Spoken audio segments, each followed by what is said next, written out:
உதகை மற்றும் கொடைக்கானலுக்கு வருகை தரும் சுற்றுலா பயணிகளுக்கு இ பாஸ் நடைமுறை அமலுக்கு வந்துள்ளது. அது குறித்து விவரிக்கிறார் செய்தியாளர் சுரேஷ்குமார். சுரேஷ்குமார், வணக்கம். இந்த இ பாஸ் நடைமுறையால் சுற்றுலாவிற்கு வரும் பயணிகளுக்கு என்ன பயன்கள் விளைய நேரிடும்? விவரங்கள் என்ன? தமிழ்நாட்டில் சுற்றுலா தலங்களான நீலகிரி மற்றும் கொடைக்கானலில் சுற்றுலா பயணிகளால் மாசு ஏற்படுவதை தடுக்கவும், வாகன நெரிசலை கட்டுப்படுத்தவும், குறிப்பாக சுற்றுலா பயணிகள் உணவு போன்ற தங்குமிடங்களை நிவர்த்தி செய்யவும் கடந்த ஆண்டு உயர்நீதிமன்றம் இ பாஸ் முறையை அமல்படுத்தியது. அதன்படி இ பாஸ் முறையை இ பாஸுக்காக விண்ணப்பிக்கும் அனைவருக்குமே இ பாஸ் வழங்கப்பட்டு வந்தது. ஆனால் தற்பொழுது உயர்நீதிமன்றம் சில கட்டுப்பாடுகளை விதித்துள்ளது. குறிப்பாக இன்று முதல் ஜூன் இறுதி வரை வாரத்தின் கடைசி நாள், அதாவது சனி ஞாயிறுகளில் வெறும் 8000 வாகனங்கள் மட்டுமே வர வேண்டும் எனவும், குறிப்பாக மற்ற நாட்களில் 6000 வாகனங்கள் வரை வரலாம் என உயர்நீதிமன்றம் கட்டுப்பாடுகளை விதித்துள்ளது.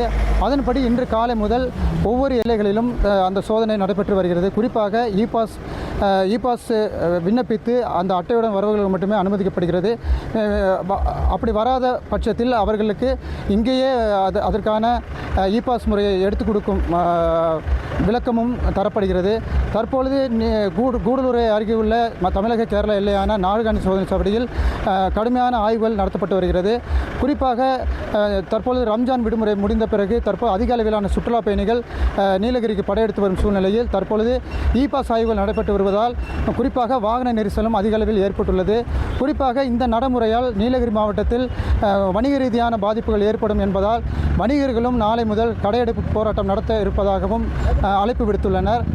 குறிப்பாக தற்பொழுது இ பாஸ் முறை நடைமுறை வந்துள்ள சூழ்நிலையில் ஒவ்வொரு எல்லை சோதனை சாவடியிலும், குறிப்பாக நாடுகாணி, கக்கநல்லா, பாட்டவயல், சோலாடி,